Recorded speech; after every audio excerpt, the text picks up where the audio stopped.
The night has come as it always does, wrapping the world in its velvet embrace. The stars are beginning to appear, one by one, like distant candles lit by unseen hands across the infinite expanse of the heavens. And here, in this quiet moment between waking and sleeping, between the noise of the day and the silence of dreams, there is space for something rare and precious. There is space for stories, there is space for remembering. Close your eyes if you wish, or let them rest gently upon the darkness. Let your breathing slow, like a river finding its way to a calm and peaceful sea. Let your thoughts, which have been rushing and tumbling all day long, begin to settle like leaves drifting down from autumn trees, coming to rest upon soft earth. There is nowhere else you need to be. There is nothing else you need to do. This moment is yours, and it is enough. Tonight, we embark upon a journey together. Not a journey of the body, for the body is ready to rest and deserves its peace. No, this is a journey of the mind, of the imagination, of the spirit that dwells within you and yearns, always yearns, for something beyond the ordinary. We will travel through time itself, back through the centuries and the millennia, to a world that was, and perhaps still is, in some ways connected to our own. We are going to speak of knowledge, not the knowledge that fills books and computers and the busy minds of scientists and scholars today. Though that knowledge has its place and its value, we are going to speak of something older, something deeper, something that was known long ago by people whose names have been forgotten, whose faces have crumbled into dust, whose cities have been swallowed by desert sands and jungle vines and the relentless turning of ages. This knowledge was once treasured, it was guarded, it was passed from generation to generation with reverence and care, whispered in sacred spaces, written in symbols that only the initiated could read, sung in melodies that carried meaning beyond words. And then slowly, piece by piece, like sand slipping through open fingers, much of it was lost. Why was it lost? That is one of the great mysteries we will explore together, gently without haste, as the night deepens around us. There are many answers, and perhaps none of them are complete. Fear played its part, power played its part, war and fire and flood played their parts, and perhaps in some strange way, humanity simply forgot how to remember. But not everything was lost. Fragments remain, echoes linger in old stones and ancient texts, in the practices of healers and the songs of indigenous peoples, in the alignments of temples and the patterns of sacred art. These fragments call to us across the vast distances of time, like faint starlight reaching our eyes from suns that burned ages ago. They ask us to wonder, they ask us to imagine, they ask us to remember what it was like when the world was younger and humanity walked in different relationship with the mysteries that surrounded it. So let us begin. Let us step softly into the past, as one might step into a dream, trusting that the path will reveal itself as we walk. The fire is warm, the night is long, and there is much to tell. In the beginning, before there were cities, before there were books, before there were all the complex structures that we now take for granted, there were people looking up at the sky. They looked up in wonder, these first observers, these ancestors of all who would come after. They watched the sun rise and set, painting the heavens in colors that had no names yet. They watched the moon grow from a slender crescent to a full and glowing orb, then wane again into darkness, and they felt in this cycle something profound, something that seemed to mirror the rhythms of their own lives. And at night, when the sun had gone and the moon was new or absent, they saw the stars, thousands upon thousands of lights scattered across the darkness, forming patterns that returned, night after night, season after season, with a regularity that seemed almost magical. These were not random, the early observers realized. These lights followed paths, they told stories, they marked time. It is believed that some of the earliest forms of knowledge were astronomical knowledge, born from countless nights of patient watching. We cannot know exactly what those first stargazers thought, for they left no written records. But we can imagine, can we not, what it must have been like. The silence of the ancient night, unpolluted by the lights and sounds of modern civilization. The crisp air, perhaps, of a mountainside, or the gentle warmth of a tropical evening. And above, the vast dome of heaven, alive with pinpoints of light that seemed to speak of something greater than the small concerns of daily life. Some cultures would later say that the stars were the eyes of the gods, watching over the world. Others believed they were the souls of the departed, shining down upon those still living. Still others thought of them as fires, distant campfires of celestial beings who dwelt in realms beyond human reach. These were not merely poetic fancies, though they were certainly beautiful. These were attempts to make sense of what was observed, to weave the visible into a fabric of meaning that could guide human life. And so, without any of the instruments that modern astronomers use, without telescopes or computers, or even the mathematics that would later describe planetary motion, these ancient peoples began to accumulate knowledge. They noticed that certain stars rose and set at the same times each year, marking the changing seasons. They observed that the wandering stars, which we now call planets, moved differently from the fixed stars, tracing complex paths against the background of the celestial sphere. They tracked the positions of the sun at sunrise and sunset, noting how it shifted along the horizon throughout the year, reaching its furthest points at the solstices before beginning its return. This was practical knowledge in many ways. Knowing when the seasons would change meant knowing when to plant and when to harvest, when the rains would come and when the dry times would arrive.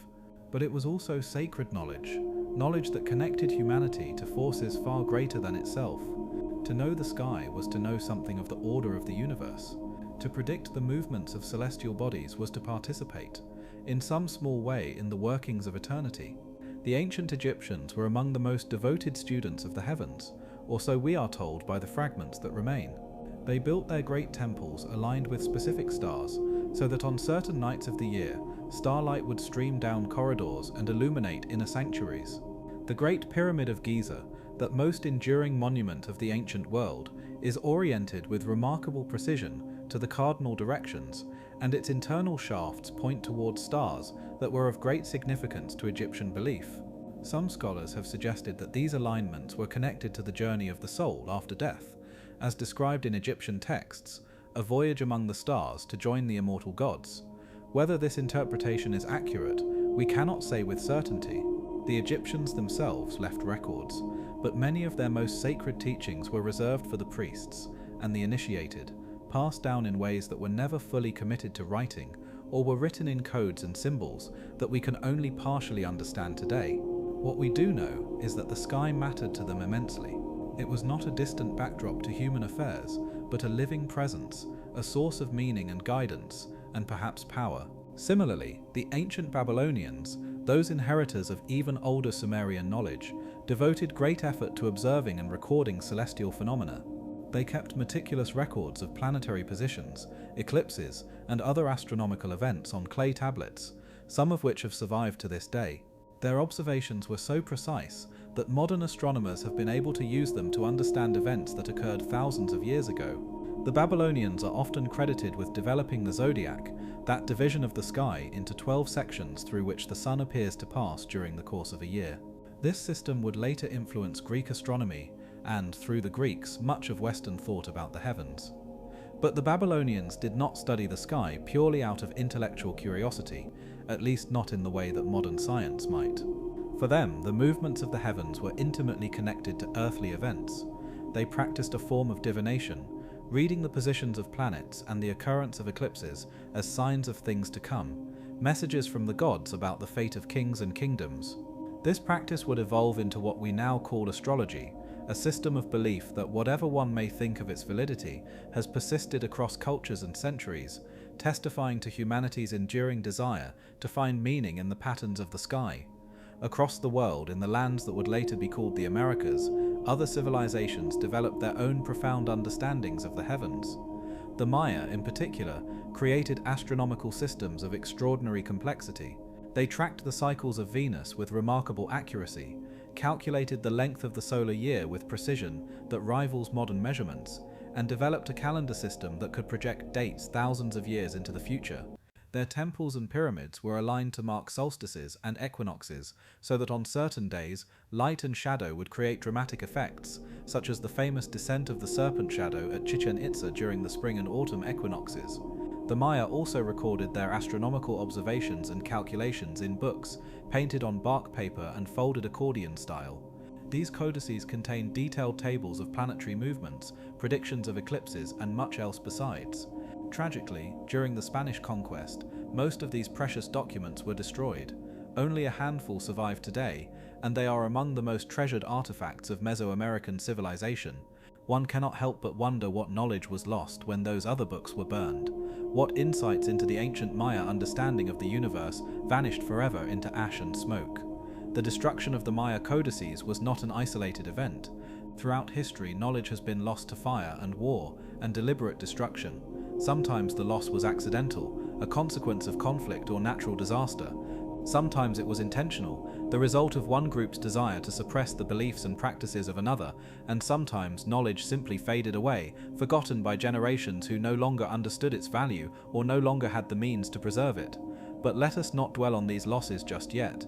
There is time enough for that reflection as our journey continues.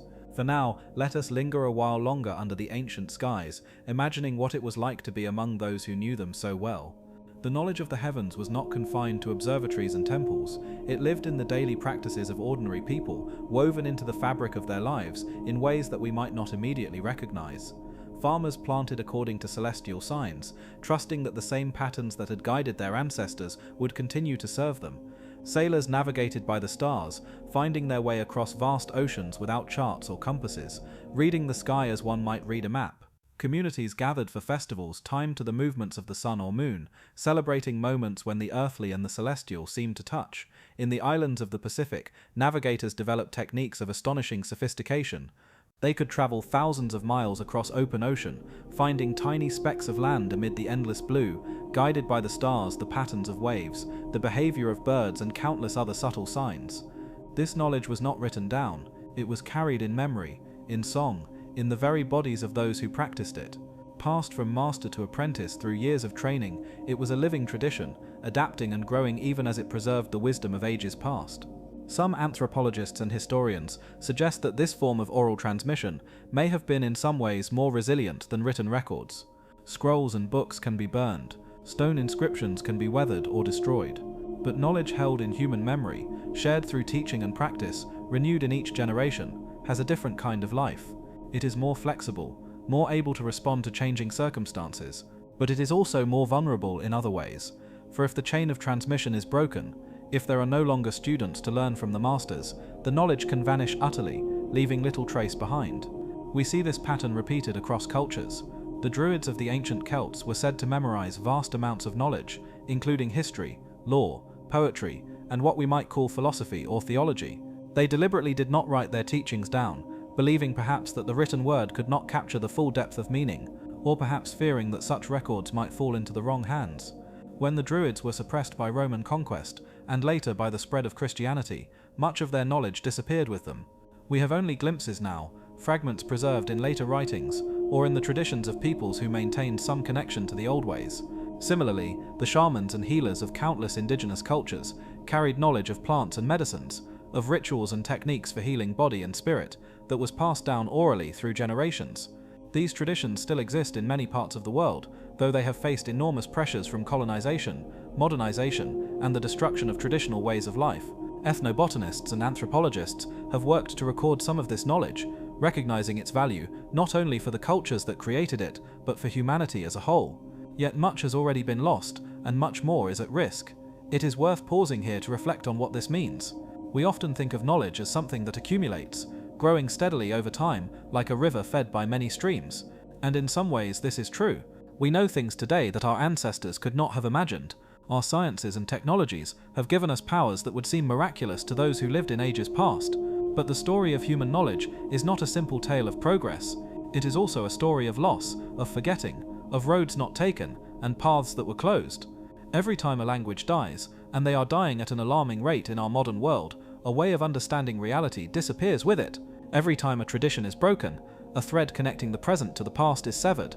The knowledge of the ancients was not just a collection of facts, it was a way of being in the world, a way of relating to nature, and to each other, and to the great mysteries that surround us. To lose that knowledge is to lose something of ourselves. But this is not a story of despair. The night is calm, and we are here not to mourn, but to remember, to wonder, and perhaps to recover something of what has been forgotten. The fragments that remain are precious. The echoes that still sound can still teach us, if we are willing to listen, and the spirit of inquiry that drove the ancient stargazers to look up and wonder is still alive in us today. It is what brought you here, to this quiet moment, to these words spoken softly in the darkness. Let us turn now to another form of ancient knowledge, one that has fascinated seekers and scholars for centuries. It is the knowledge of number and form, of proportion and pattern, of the hidden geometry that some believed underlay the visible world. This is the realm of what has come to be called sacred geometry, a term that evokes both reverence and mystery. The ancients noticed, as anyone who looks carefully at nature must notice, that certain forms appear again and again: the spiral of a seashell, the branching of a tree, the symmetry of a flower, the patterns of snowflakes, each one unique yet all following similar rules. These observations led to a profound question, one that has echoed through the ages. Is there an underlying order to the universe? Is the world, beneath its apparent chaos and variety, governed by mathematical principles that the human mind can discover and understand? For the Pythagoreans, the followers of the Greek philosopher Pythagoras who lived in the 6th century before the Common Era, the answer was a resounding yes. They believed that number was the essence of all things, that the relationships between numbers could explain everything from the harmony of music to the movements of the heavens. The famous Pythagorean theorem, which describes the relationship between the sides of a right triangle, was just one expression of a much broader worldview, in which mathematics was not merely a useful tool, but a window into the nature of reality itself. The Pythagoreans were known for their secrecy. They formed a community that was part philosophical school and part religious brotherhood, and they guarded their teachings carefully. Initiates were required to undergo years of training before being admitted to the inner circles of the group. Some of their discoveries were considered so sacred that revealing them to outsiders was punishable by death, or so later accounts suggest. What exactly they knew and believed beyond what has been preserved in the writings of later philosophers is difficult to say, but their influence on Western thought has been immense. One concept that has captured the imagination of many who came after is the idea of the golden ratio, sometimes called the divine proportion. This is a mathematical relationship in which a line is divided into two parts, such that the ratio of the whole to the longer part is the same as the ratio of the longer part to the shorter. It sounds simple enough, but this relationship has remarkable properties. It appears in the proportions of ancient temples, in the compositions of Renaissance paintings, in the spirals of galaxies, and the arrangement of petals in a flower. Whether it was deliberately used by ancient builders and artists, or whether it is simply a pattern that emerges naturally from certain mathematical constraints, is a matter of ongoing debate. But the sense that there is something special, even mystical, about this proportion has persisted across cultures and centuries. The ancient Egyptians, those master builders whose monuments have endured for thousands of years, certainly understood geometry and proportion in profound ways. The precision with which the pyramids were constructed, the relationships between their dimensions, the angles of their sides, all suggest a sophisticated understanding of mathematical principles. Some researchers have argued that the proportions of the Great Pyramid encode the golden ratio, or the value of pi, the ratio of a circle's circumference to its diameter. Others dispute these claims, pointing out that such relationships might be coincidental or the result of other considerations. The Egyptians themselves left no clear explanation of their methods, and so we are left to wonder. What is clear is that for the Egyptians, as for many ancient peoples, the act of building was not merely a practical matter, it was a sacred act, imbued with symbolic meaning. A temple was not just a structure, it was a representation of the cosmos, a place where heaven and earth met. The proportions and alignments of such buildings were chosen with care, reflecting beliefs about the nature of the divine, and the proper relationship between humanity and the gods. To understand ancient architecture, then, is to understand something of ancient religion and philosophy. The stones themselves carry messages, if we can learn to read them. The Greeks, inheritors of much Egyptian wisdom according to their own accounts, developed geometry into a formal discipline. Euclid, writing in Alexandria around 300 BCE, compiled the Elements, a systematic treatment of geometry that would remain the standard textbook on the subject for more than 2,000 years. But Euclid was synthesizing and organizing knowledge that had been developing for centuries, in Greece and elsewhere. The Greeks also extended mathematical thinking to philosophy and science, seeking to understand the physical world through reason and observation, rather than myth alone. Yet for many Greek thinkers, mathematics retained its sacred dimension. Plato, the philosopher who lived in Athens in the 4th century BCE, and whose influence on Western thought is immeasurable, saw mathematics as a bridge between the world of ordinary experience and the world of eternal forms or ideas. The mathematical objects, the perfect circle, the ideal triangle, existed in a realm beyond the material world, a realm that the philosopher sought to contemplate and understand. For Plato, the study of mathematics was not merely useful for practical purposes, it was essential training for the mind, preparing it to grasp higher truths. This view of mathematics as a path to the divine, or at least to a higher order of reality, would persist through the centuries. The Neoplatonists, who developed Platonic thought in the later centuries of the Roman Empire, elaborated complex systems of metaphysics in which number and proportion played central roles. When this Neoplatonic tradition was transmitted to the Islamic world and later back to medieval Europe, it carried with it a sense that mathematics was not just a human invention, but a discovery of truths built into the fabric of the universe. The medieval cathedrals of Europe, with their soaring arches and intricate geometries, were conceived in this spirit. The builders, working with compasses and straight edges, applied principles of proportion that they understood as reflections of divine order. The great rose windows, with their complex patterns of intersecting circles, are meditations in stone and glass on the mysteries of form. Whether or not the specific proportions used encoded particular symbolic meanings, as some researchers have claimed, the general principle is clear. For the medieval builders, as for their ancient predecessors, geometry was a sacred language. The night deepens, and the world grows quieter still. Perhaps you can feel your breath slowing, your body settling more completely into rest. There is no hurry. The knowledge we are exploring has waited centuries and millennia. It can wait a little longer as you drift closer to sleep. Let the words wash over you like gentle waves carrying you where they will. We have spoken of the stars and of geometry, of observations and proportions that fascinated the ancients and continue to fascinate us today. But there is another realm of knowledge that was treasured by ancient peoples, a realm that touches our lives even more directly. This is the knowledge of healing, the understanding of how to care for the body when it is sick or injured, how to restore balance and health when they have been disturbed. Every culture that has ever existed has developed its own traditions of medicine. This is hardly surprising, for illness and injury are universal experiences. From the earliest times, humans have sought to understand why people get sick and what can be done to help them. The answers they found varied enormously, depending on their beliefs about the world and the resources available to them. But underlying this diversity was a common impulse, the desire to ease suffering and to promote well-being. Many ancient healing traditions were based on the use of plants. Long before modern pharmacology, humans discovered that certain plants could relieve pain, reduce fever, calm the mind, or speed the healing of wounds. This knowledge was accumulated over countless generations through observation and experimentation. Which plants were helpful, which were harmful, how they should be prepared and administered, all of this had to be learned, often at great cost. The lore of medicinal plants was among the most valuable knowledge a culture could possess, and those who mastered it, the herbalists and healers, occupied positions of respect and sometimes awe. Some of this plant knowledge has come down to us, and has even been validated by modern science. Aspirin, one of the most widely used medications in the world, is derived from compounds found in willow bark, which has been used for pain relief for thousands of years. Digitalis, a heart medication, comes from the foxglove plant, which was known to traditional herbalists long before its active compounds were isolated and studied. The list could go on. Ethnobotanists estimate that a significant portion of modern pharmaceuticals are based on compounds originally discovered in plants, used by traditional healers. But ancient medicine was not just about plants. It was embedded in broader understandings of the body, the mind, and the spirit. In many traditions, illness was not seen as purely physical. It could be caused by spiritual imbalances, by the displeasure of gods or spirits, by the malevolent actions of sorcerers, or by a disharmony within the person, or between the person and their environment. Healing, therefore, often involved addressing these underlying causes, as well as treating physical symptoms. The ancient Egyptians developed a sophisticated medical tradition that combined practical treatments with religious rituals and magical practices. Medical texts from ancient Egypt, such as the Ebers Papyrus and the Edwin Smith Papyrus, describe a wide range of conditions and treatments, from setting broken bones to prescribing remedies for eye diseases. But these texts also include incantations and prayers to be recited during treatment, reflecting the belief that healing was a matter not just of physical intervention, but of invoking divine aid. The Egyptian physicians were often priests, and the temples were centers of healing, as well as worship. The goddess Isis was particularly associated with medicine and magic, and her temples attracted the sick seeking cures. The Egyptians also practiced mummification, which required extensive knowledge of anatomy and preservation techniques. While the primary purpose of mummification was religious, ensuring the preservation of the body for the afterlife, it also provided opportunities for learning about the structure of the human body that might otherwise have been limited by cultural taboos against dissection. In ancient Greece, the tradition of medicine associated with Hippocrates, who lived in the 5th century BCE, represented a significant development. Hippocrates and his followers emphasized the importance of observation and reason in understanding disease.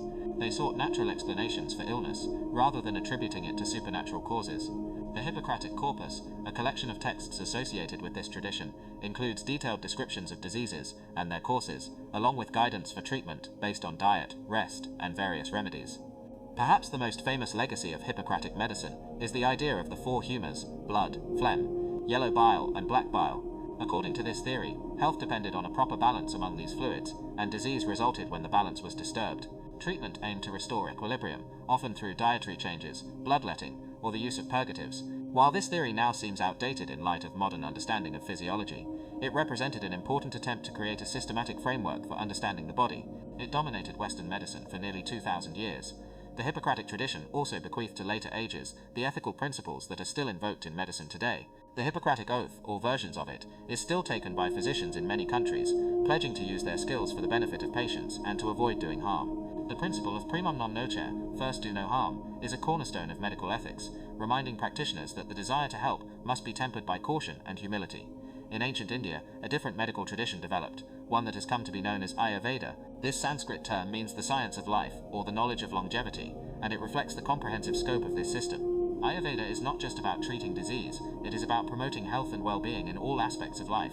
It encompasses guidance on diet, exercise, sleep, and daily routine, as well as treatments for specific conditions. Central to Ayurveda is the concept of the doshas, three fundamental energies or principles that govern the functioning of the body and mind. These are Vata, associated with movement and the elements of air and space, Pitta, associated with transformation and the elements of fire and water, and Kapha, associated with structure and the elements of water and earth. Each person has a unique constitution determined by the balance of these doshas, and health depends on maintaining that balance. Disease arises when the doshas become imbalanced, and treatment aims to restore harmony. Ayurvedic treatments include herbal remedies, dietary modifications, massage, yoga, and various purification practices. The tradition also includes surgical techniques, described in ancient texts such as the Sushruta Samhita, which contains detailed descriptions of surgical instruments and procedures, including plastic surgery techniques that are remarkably sophisticated for their time. Sushruta, the author or compiler of this text, is sometimes called the father of surgery, and his work was influential not only in India, but eventually in the broader medical world. Across the Himalayas in China, yet another great medical tradition developed, known as traditional Chinese medicine, or TCM. Like Ayurveda, TCM is a comprehensive system that addresses all aspects of health and well-being. At its core is the concept of qi, often translated as vital energy or life force, which is believed to flow through the body along channels called meridians. Health depends on the free and balanced flow of qi, and disease results when this flow is blocked or imbalanced. TCM practitioners use a variety of techniques to diagnose conditions and restore balance. These include observation of the tongue and complexion, palpation of the pulse at various points, and detailed questioning about symptoms and lifestyle. Treatment may involve herbal medicine, using formulas that combine multiple herbs to address the specific imbalances identified. It may also include acupuncture, the insertion of thin needles at specific points along the meridians to influence the flow of qi. Other modalities include moxibustion, the burning of an herb near the skin to warm and stimulate specific points, and various forms of massage and exercise. The theoretical foundations of TCM are deeply rooted in Chinese philosophy, particularly the concepts of yin and yang, and the five elements. Yin and yang represent complementary opposites, whose interaction underlies all phenomena. The five elements, wood, fire, earth, metal, and water, are phases or qualities that describe the relationships among organs, emotions, seasons, and other aspects of experience. These frameworks provide a vocabulary for understanding the body and its disorders that is quite different from the vocabulary of Western medicine, yet has its own internal logic and coherence. Whether these ancient medical systems contain truths that modern science has yet to discover, or whether they are simply pre-scientific attempts to understand phenomena that are now better explained by biology and chemistry, is a question that continues to be debated. What is clear is that these traditions represent profound attempts by human beings to understand and care for the body, drawing on centuries of observation and accumulated experience. They deserve our respect, even as we appreciate the advances that modern medicine has brought. The fire burns lower now, its light softer and more muted. The shadows around us deepen, but they are friendly shadows, the kind that invite rest rather than fear. We are safe here in this moment, wrapped in the quiet of the night, free to let our minds wander where they will. We have touched on some of the great themes of ancient knowledge: the stars, geometry, healing. But there is another theme that runs through all of these, binding them together. It is the theme of secrecy and transmission, of how knowledge was preserved and passed down, and of who was allowed to possess it. In many ancient societies, the most valuable knowledge was not freely shared. It was held by special groups, priests or priestesses, initiates of mystery schools, members of guilds or secret societies. These guardians of knowledge had undergone years of training and initiation. They had proven their worthiness to receive what they were taught, and they had taken oaths, binding them to silence, forbidding them to reveal what they knew to those who had not been similarly initiated. This may seem strange to us today, living as we do in an age when information is abundant and freely available, when the internet gives us access to libraries that would have dazzled the scholars of old. We tend to believe that knowledge should be open, that education is a right, that the free exchange of ideas is essential to progress, and there is much to be said for this view. The democratization of knowledge has brought immense benefits, empowering individuals and societies in ways that would have been unimaginable to our ancestors. But the ancients had their reasons for secrecy, reasons that were not merely about protecting power or excluding others, though such motives certainly played their part. They believed, some of them at least, that certain knowledge was dangerous, that it could be misused, that it carried responsibilities that not everyone was prepared to bear. To give powerful knowledge to those who lacked the wisdom to use it well was to risk harm, not only to the individual, but to the community. Consider the knowledge of healing. In the wrong hands, knowledge of which plants are poisonous becomes knowledge of how to poison. Knowledge of which herbs can be used to alter consciousness becomes knowledge of how to control or manipulate others. Knowledge of surgical techniques becomes the ability to inflict harm as well as heal. The healers of ancient times were well aware of these dangers, and many of them took pains to ensure that their knowledge was passed only to those who could be trusted.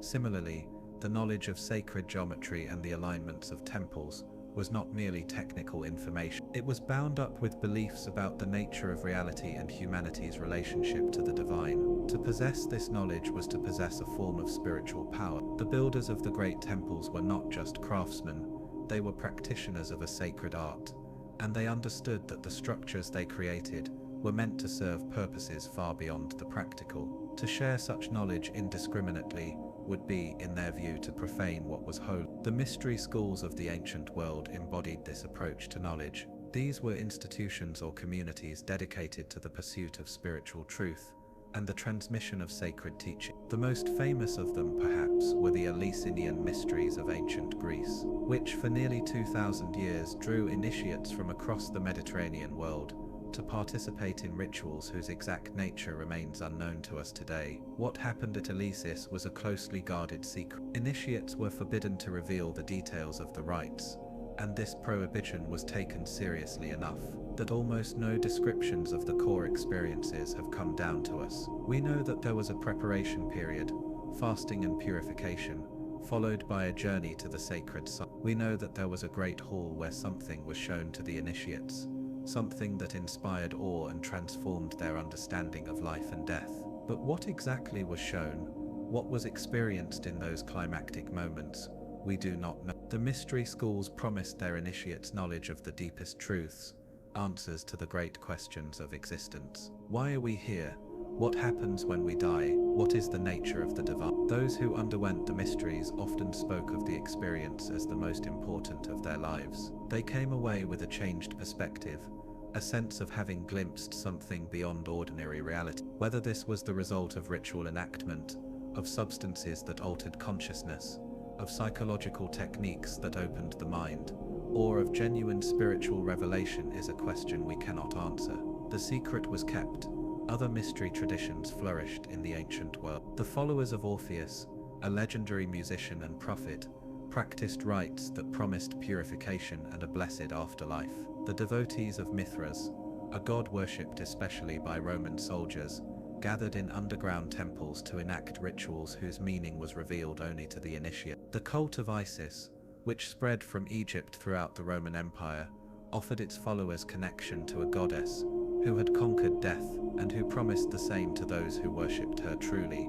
These traditions had much in common, despite their difference. They offered experiential knowledge, not just intellectual understanding, but transformation of the person. They required preparation and commitment, demonstrating that one was ready to receive what was being offered. And they created communities of the initiated, bound together by shared experience and shared silence. To be an initiate was to belong to something greater than oneself, to be connected to a lineage stretching back through generations and perhaps to truths that transcended time altogether. When we look at the history of these traditions, we see a pattern repeated again and again. They flourished for a time, sometimes for centuries, attracting seekers and producing initiates who carried the teachings forward. And then, gradually or suddenly, they declined. Political changes brought persecution. New religions declared the old ways to be false or demonic. Social structures that had supported the traditions broke down, and the chains of transmission were broken. The Eleusinian mysteries came to an end when the temple was destroyed by invaders in the late 4th century of the Common Era, and when the Roman Emperor, now Christian, forbade the practice of pagan rites. The Mithraic temples were abandoned and eventually buried. The traditions of the Druids faded away under Roman and later Christian pressure. All over the world, as new powers rose and old orders fell, the mystery schools closed their doors. What was lost when they closed? We cannot fully say, for the very nature of these traditions was to guard their secrets, but we can sense the outlines of the loss. A way of knowing that was experiential, transformative, bound to community and lineage. A sense that the deepest truths could not be captured in books or lectures, but had to be lived, had to be felt, had to be enacted in ritual and symbol. A connection to the sacred that was not just a matter of belief, but of practice, of initiation, of belonging. In our modern world, some have sought to revive or reconstruct these traditions. Others have created new forms of mystery school, drawing on various sources to offer their own paths of initiation. Whether any of these efforts can truly recapture what was lost, or whether they are creating something new that merely resembles the old, is a question each seeker must answer for themselves. What is clear is that the hunger for such experiences has not disappeared. The yearning for transformation, for connection, for knowledge that changes us at the deepest level, is as alive today as it ever was. The night deepens further, and perhaps you are beginning to feel the pull of sleep. This is as it should. Our journey will continue, but there is no need to hurry. The knowledge we are exploring will be here when you wake, as it has been here through all the ages of human seeking. Let us speak now of places where knowledge was gathered, those great centers of learning that served as repositories of what humanity knew. For knowledge is not just passed from person to person, it is also collected, preserved, compared, and synthesized in places dedicated to that purpose. Libraries and archives, academies and schools, temples and universities. These have been the nodes in the great network of human understanding, the places where the threads of knowledge come together. The most famous of these, at least in the Western imagination, was the Library of Alexandria, founded in the 3rd century before the Common Era in the Egyptian city that bore the name of Alexander the Great. It was conceived as nothing less than a repository of all human knowledge. Scholars came from across the Mediterranean world to study there, to copy manuscripts, to debate and discuss, to add their own contributions to the growing collection. At its height, the library is said to have contained hundreds of thousands of scrolls, representing the accumulated wisdom of Greek, Egyptian, Babylonian, Persian, and other traditions. The library was part of a larger institution called the Mauseon, or museum, dedicated to the muses who inspired learning and the arts. It was supported by the ruling Ptolemaic dynasty, who saw the collection and preservation of knowledge as a source of prestige and power. The scholars of the Mauseon worked on everything from mathematics and astronomy to geography and literature. Some of the greatest names of ancient science, Euclid the geometer, Archimedes the engineer and mathematician, Eratosthenes who calculated the circumference of the earth, were associated with Alexandria. What happened to this great library is one of the enduring mysteries and tragedies of history. The truth is that we do not know exactly how it was lost. There were multiple events over several centuries that contributed to its decline and eventual disappearance. Julius Caesar's fire during his campaign in Egypt may have destroyed some portion of the collection. The library may have suffered damage during conflicts between Roman forces and local populations. Christian mobs in the late 4th century destroyed the Serapeum, a temple that housed part of the collection. And finally, when Arab forces conquered Alexandria in the 7th century, there are accounts, though their accuracy is disputed, of further destruction. The loss of the Library of Alexandria has become a symbol, perhaps even more powerful in imagination than in historical reality, of the fragility of knowledge. Here was a place where humanity had gathered so much of what it knew, and it was gone. What books were lost that will never be recovered? What ideas were extinguished that might have changed the course of history?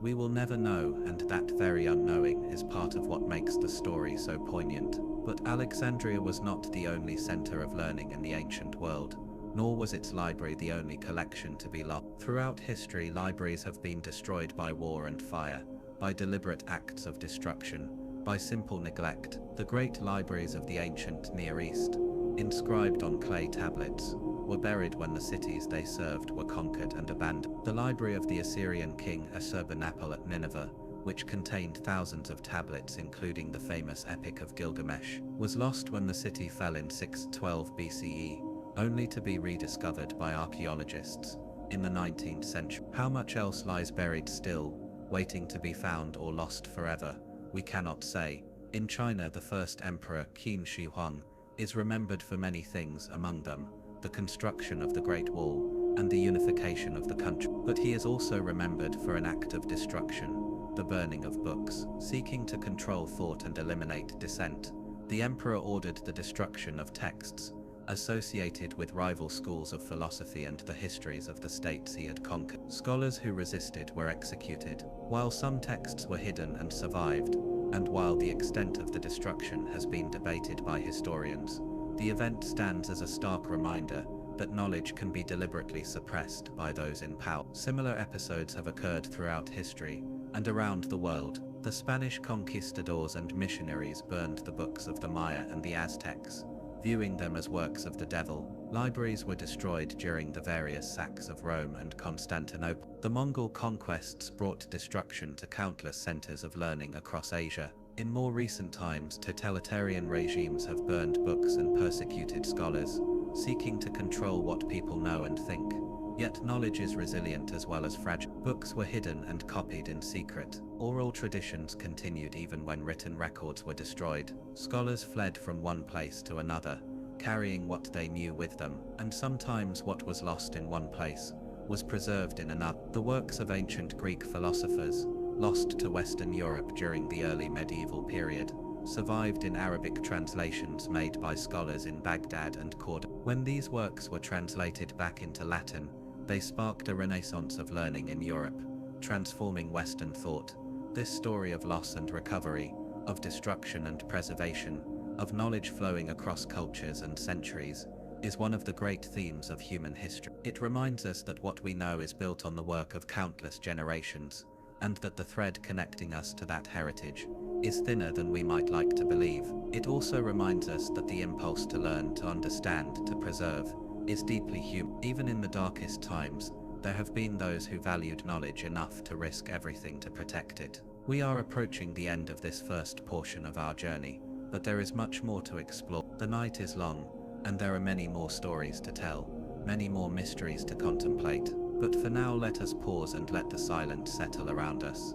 What we have touched on so far is only the beginning. We have spoken of the ancient observers who watched the stars and learned to read their movements. We have spoken of the geometers and builders who found patterns in number and form, and who inscribed those patterns in stone. We have spoken of the healers who learned the secrets of plants and bodies, who developed traditions of medicine that persist this day. We have spoken of the keepers of mysteries, the priests and initiates who guarded sacred knowledge and passed it down through generations. And we have spoken of the places where knowledge was gathered, the libraries and academies that served as nodes in the great network of human understanding. In all of this, we have seen a consistent theme: knowledge as something precious and powerful, something to be sought and treasured, something that could be lost all too easily. The ancients knew this, perhaps better than we do today. They lived in a world where the work of centuries could be destroyed in a single catastrophe, where the death of a master could mean the loss of irreplaceable teachings, where the rise and fall of empires could reshape the landscape of what was known. And yet they persisted. They looked up at the stars and sought to understand. They carved their wisdom into stone and painted it on papyrus. They taught their children and their children's children. They built temples and libraries, mystery schools and academies. They refused to let the darkness swallow everything, even when the darkness was deep and the light seemed fragile. This is the legacy they have left us. Not just the fragments of knowledge that have survived, but the spirit of inquiry itself. The belief that the universe is intelligible, that the human mind can grasp something of its order. The conviction that knowledge is worth pursuing, that understanding is a form of beauty and perhaps of holiness. The hope that what we learn and create might outlast us, that the torch might be passed to future generations who will carry it further still. As you drift closer to sleep, let these thoughts settle in your mind, like seeds in fertile soil. There is no need to hold on to them tight. They will be there when you wake, as they have been there through all the ages of human seeking. The knowledge of the ancients is not merely a collection of facts to be memorized. It is a way of seeing, a way of being, a way of relating to the great mysteries that surround. And perhaps as you sleep, you will dream of distant stars and ancient temples, of wise ones sitting by firelight sharing stories that have no end. Perhaps you will glimpse in the images that float through your sleeping mind something of what the ancients knew and what we are still learning. The night is deep, and it is full of wonders. Let yourself fall into it, trusting that you will find your way back. Let us continue a little further before we rest, for there is more to say about the ways knowledge was preserved and transmitted in ancient times. We have spoken of oral traditions, of mystery schools, of libraries and academies, but there is another dimension to consider, one that touches on the very nature of language and symbol. The ancients often encoded their knowledge in forms that were not immediately transparent. They used symbols and allegories, myths and metaphors, designs and diagrams that carried multiple layers of meaning. To the uninitiated, these might appear as simple stories or decorative patterns, but to those who had been taught to read them, they revealed deeper truth. This practice of encoding knowledge served multiple purposes. It protected sacred teachings from those who might misuse them. It created a kind of filter, ensuring that only those who had developed the necessary understanding could access the deeper meaning. And it allowed for the compression of complex ideas into forms that could be more easily remembered and transmitted. Consider the myths that have come down to us from ancient Greece, from Egypt, from India, from all the cultures of the world. On the surface, they are stories of gods and heroes, of creation and destruction, of love and war. They are entertaining,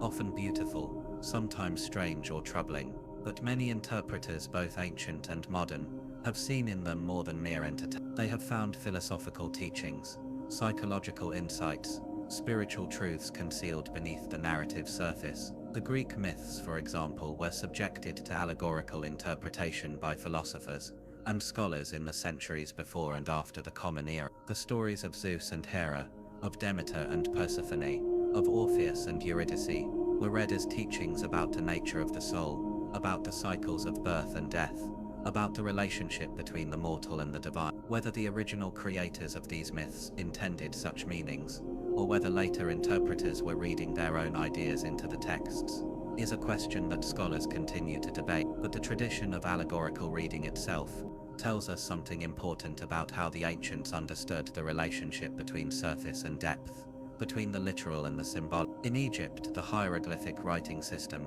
combined pictorial images with phonetic elements in ways that were deeply symbolic. The gods were represented by specific images, and the way those images were combined could carry meaning beyond the literal message. The Book of the Dead, a collection of texts intended to guide the soul through the afterlife, is rich with imagery that functions on multiple levels simultaneously. To read these texts is to enter a world where every word and image resonates with significance. The alchemists of later centuries, working in the Hellenistic period, and then in the Islamic world and medieval Europe, developed their own elaborate symbolic language. Their texts describe chemical processes, but they are filled with images of dragons and kings, of suns and moons, of deaths and resurrection. Modern scholars have debated whether these images were merely codes for practical chemical operations, or whether they referred to psychological and spiritual transformations as well. Perhaps, as some suggest, They were meant to work on both levels at once, so that the alchemist's work in the laboratory was simultaneously a work of inner transformation. This tradition of symbolic and allegorical encoding continued in various forms through the century. The medieval builders who constructed the great cathedrals incorporated symbolic elements throughout their designs. The patterns of stained glass windows, the positioning of sculptures, the very proportions of the buildings carried meanings that the initiated would understand. The tarot cards, which emerged in Europe in the 15th century, developed into a symbolic system used not just for games, but for divination and meditation, their images serving as gateways to contemplation of deep themes. And so we see that knowledge in ancient times was often like a multi-layered garment. The outer layer was visible to all, but beneath it lay other layers, accessible only to those who knew how to look. This approach to knowledge has advantages and it protects valuable teachings and encourages deep engagement, but it also creates opportunities for misunderstanding and misinterpretation. Later readers, lacking the context and training of the original audience, may miss the intended meanings entirely, or may see meanings that were never intended. This is one of the challenges we face when trying to understand ancient knowledge. We are reading texts and viewing images across vast distances of time and culture. We bring our own assumptions and frameworks, which may be very different from those of the original creator. We must be humble, acknowledging that our interpretations are always provisional, always subject to revision, as new evidence or new perspectives come to light. And yet the attempt to understand is worthwhile, even if we cannot be certain of every meaning. Even if some truths are lost beyond recovery, the engagement itself is valuable. We connect ourselves to the great chain of human inquiry. We open our minds to perspectives different from our own. We glimpse, however imperfectly, something of the wisdom that our ancestors sought. The fire has burned down to embers now, glowing softly in the darkness. The night is at its deepest, that hour when the world seems to hold its breath, waiting for the distant approach of dawn. But dawn is still far off, and there is time yet for dreaming, for drifting, for the gentle dissolving of waking thoughts into the soft currents of sleep. What we have explored together is only a small part of a vast landscape. The knowledge of the ancients is not a single thing, but a vast tapestry, woven from countless threads by countless hands over countless generations. We have touched a few of those threads, feeling their texture, glimpsing their color, but the tapestry extends far beyond what we can see, into regions we have not yet explored and regions that may remain forever hidden. In the chapters to come, we will venture further into this landscape. We will explore more deeply the astronomical knowledge of ancient peoples, looking at specific cultures and their understandings of the cosmos. We will delve more deeply into the traditions of sacred geometry,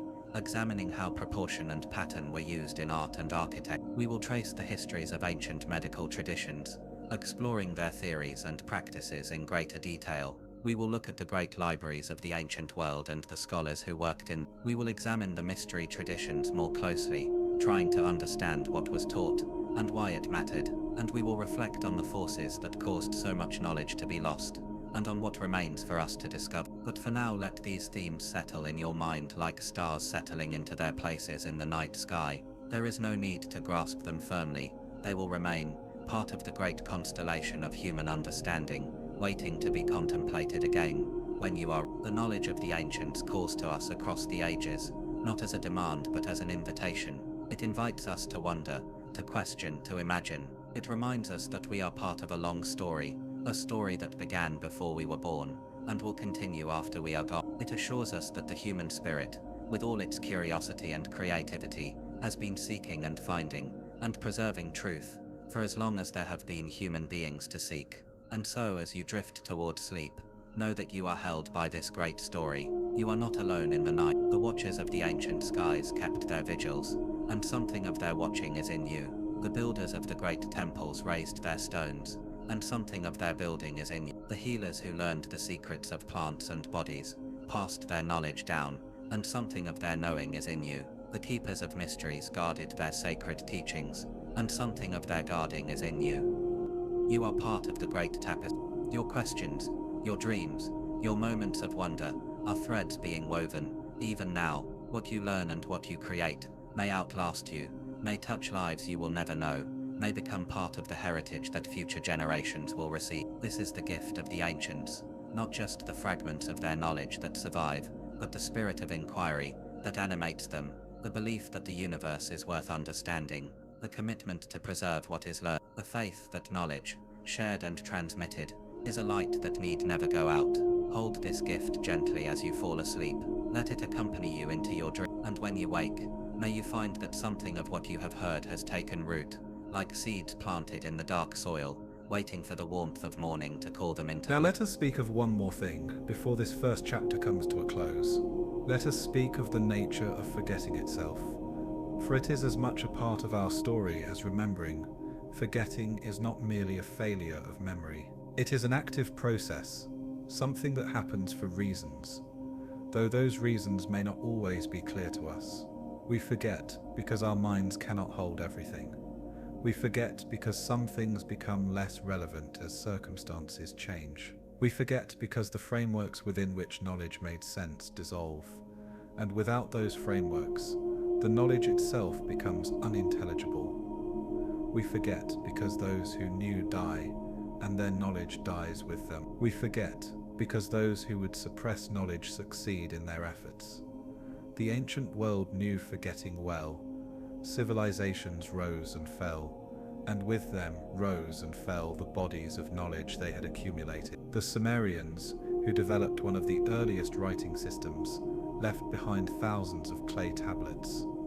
But when their civilization was absorbed by later peoples, who used different languages and different scripts, the ability to read those tablets was lost. For millennia, the tablets lay in the earth, covered by the sands of Mesopotamia, their secrets locked away. It was only in the 19th century that scholars began to decipher the cuneiform script and recover something of what the Sumerians had known. How much else lies buried still, in deserts and jungles, in caves and ruins, waiting to be found, or lost forever? How many libraries have been destroyed, their contents scattered to the winds? How many oral traditions have been broken, their songs and stories falling silent? The history of human knowledge is also a history of loss, a litany of what might have been and can never be recovered.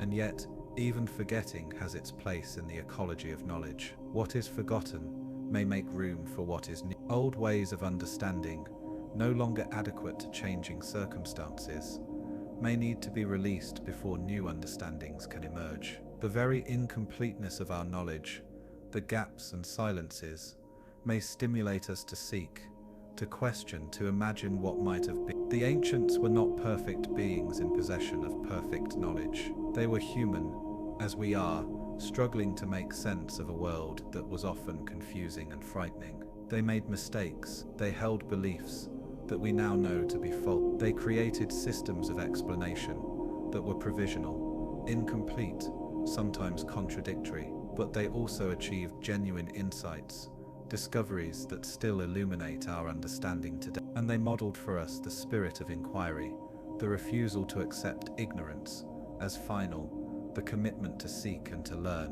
When we look back at the ancient world, we should not idealize it. The past was not a golden age of wisdom that we have fallen from, but neither should we dismiss it as merely primitive, a prelude to the real achievements of modern science. The past was a different world, with its own challenges and resources, its own questions and answers. It has much to teach us, if we approach it with humility and openness. The knowledge of the ancients is not a finished product to be received passively. It is an invitation to dialogue, a beginning of a conversation that continues to this day. Every time we ask questions about the nature of the universe, every time we seek to heal the sick or build structures that serve human needs, every time we wonder about the meaning of our lives and the destiny of our souls, we are continuing the conversation that the ancients began. And so the forgetting is not final. What was lost may yet be found in archaeological discoveries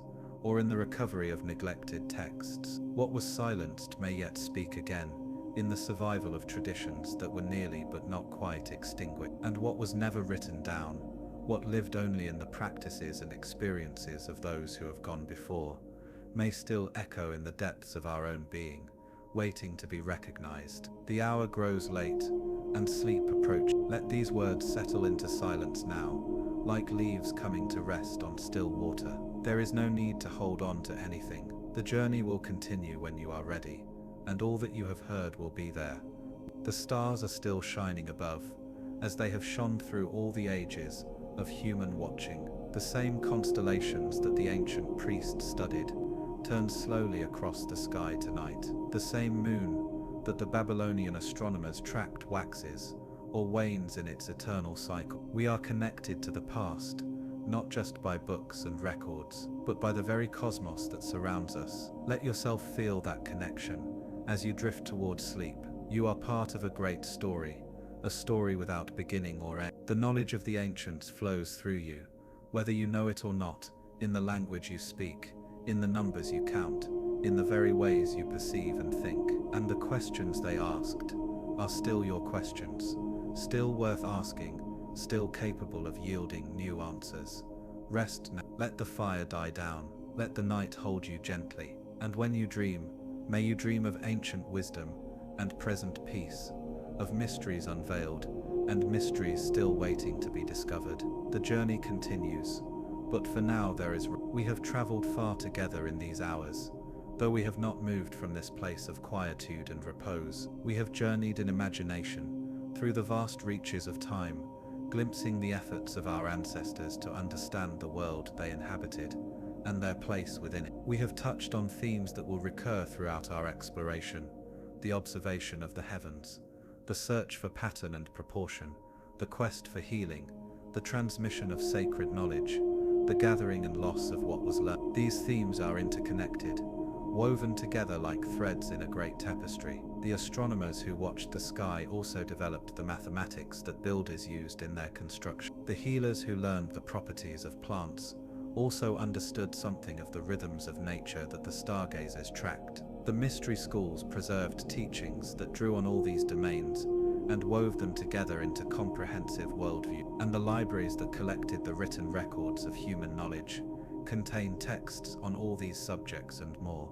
What was lost when the threads were broken? We cannot fully say, for the very nature of loss is that we do not know what we do not have. But we can sense the outlines of the loss. We can feel the gaps in our understanding, the places where connections that once existed have been severed, and we can appreciate with humility and gratitude the fragments that remain, the echoes that still reach us across the century. In the chapters to come, we will explore these themes more deeply. We will look at specific cultures and their contributions to human knowledge. We will trace the pathways by which knowledge was transmitted, and we will examine the forces that caused knowledge to be lost, and the efforts that have been made to recover it. And we will reflect on what all of this might mean for us today, living as we do in a time of unprecedented access to information, yet also unprecedented threats to the stability of our world. But all of that lies ahead. For now, there is only this moment, this breath, this gentle descent into sleep. The night is a friend, offering rest to the weary body and peace to the busy mind. Accept the gift. Let go of the day that has passed. Let go of the thoughts that have been churning. Let yourself be held by the darkness, which is not empty but full of stars and stories, full of whispered wisdom and quiet peace. And so we come to the close of this first chapter, though it is not really a close but a pause, a moment of rest before the journey continues. The path stretches on ahead, winding through landscapes of thought and imagination, through forests of forgotten wisdom and mountains of ancient mystery. But there is no hurry. The path will wait. The stories will wait. They have waited for millennia already. They can wait a little longer. What matters now is rest. What matters now is the gentle dissolution of waking consciousness into the softer, deeper states of sleep. What matters now is the trust that comes from knowing you are held, that you are safe, that the night is not something to fear but something to embrace. The ancient ones who watched the stars knew the night well. They made it their friend. They learned its rhythms and its silences, its darkness and its light. And they passed on, along with all their other knowledge, this wisdom, that the night is good, that rest is necessary, that sleep is a sacred thing. Receive this wisdom now.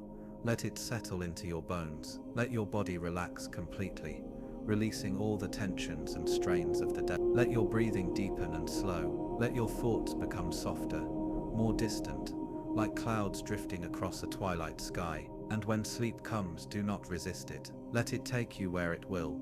You are safe, you are held. The night is full of ancient wisdom and present peace. The stars are watching, as they have always watched, and somewhere in the depths of your sleeping mind, the conversation continues, the great dialogue between humanity and the mysteries that surround it, the endless seeking and sometimes finding that is the birthright of every conscious being. Sleep well, dream deep, and when you wake, may you carry with you something of what you have heard tonight, some fragment of the ancient wisdom, some seed of wonder that will bloom in its own time.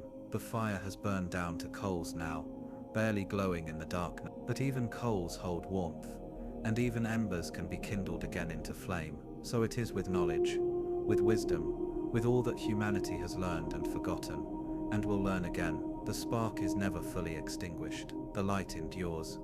Good night, rest now. The journey continues when you are ready, but perhaps sleep has not yet fully arrived. Perhaps there is room for a little more wandering, before the eyes close completely, and the mind drifts into dream. Let us then continue a while longer, exploring another aspect of the ancient knowledge that has come down to us. We have spoken of observation and proportion, of healing and mystery. But there is another domain of ancient wisdom that deserves our attention, a domain that touches on the deepest questions of all, the nature of reality, the purpose of existence, the relationship between the individual and the cosmos. This is the domain of philosophy and theology, of those great attempts to understand not just the how of things, but the why. Every culture that has left records has also left traces of its philosophical and theological reflection. These reflections took many forms: myths that told of the creation of the world and the deeds of the gods, teachings attributed to sages and prophets,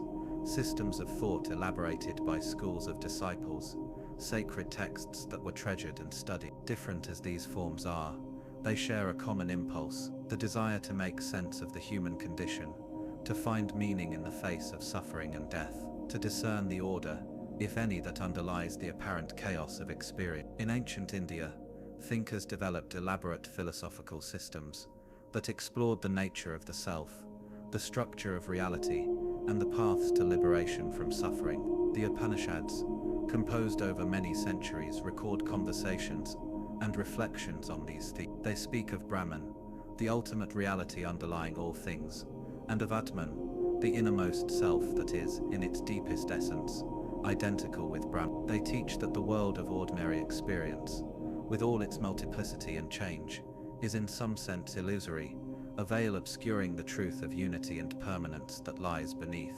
These teachings were not meant merely to be understood intellectually. They were meant to be realized, to be experienced directly through practices of meditation and self-inquiry. The sages who taught them were not just philosophers in the modern sense. They were guides on a spiritual path, offering their students the means to achieve the liberation they described. The goal was not simply to know about the ultimate reality, but to know it, to become one with it, to transcend the limited individual self, and awaken to the infinite. In ancient China, different philosophical traditions developed, each with its own understanding of reality and guidance for life. Confucius, the great sage who lived in the 6th and 5th centuries BCE, emphasized the importance of proper relationships, ethical conduct, and the cultivation of virtue. He looked to the wisdom of the ancient sages and sought to restore the social harmony that he believed had once existed. His teachings focused on the human world, on how to live well and govern justly, rather than on metaphysical speculation about the nature of ultimate reality. Laozi, if indeed such a person existed, is credited with founding Taoism, a tradition with a very different flavor. The Tao Te Ching, the central text of philosophical Taoism, speaks of the Tao, the way, an ineffable principle that underlies and permeates all things. The Tao cannot be described in words, it can only be hinted at, approached through paradox and poetry. The wise person, according to this tradition, aligns themselves with the Tao through a practice of Wu Wei, often translated as non-action or effortless action. This does not mean literal inactivity, but rather a way of acting that is in harmony with the natural flow of things, free from the distortions of ego and ambition. And so, dear listener, we continue our journey together, through the quiet corridors of time, through the dimly lit chambers where ancient memories still whisper, through the forgotten gardens, where old wisdom waits patiently beneath the weight of centuries. The night has grown deeper now, and the stars above us have shifted their positions, ever so slightly, as they have done since the beginning of all things, as they will continue to do long after we have returned to the earth from which we came. Let us settle deeper into this moment, into this space between waking and sleeping, between the world of action and the world of dream. Let the rhythm of these words carry you gently, like a small boat upon a calm river, drifting slowly towards some distant shore that you cannot yet see, but can somehow feel waiting for you in the darkness ahead. In the chapters that came before, we spoke of many things. We wandered through temples where priests once calculated the movements of celestial bodies with remarkable precision.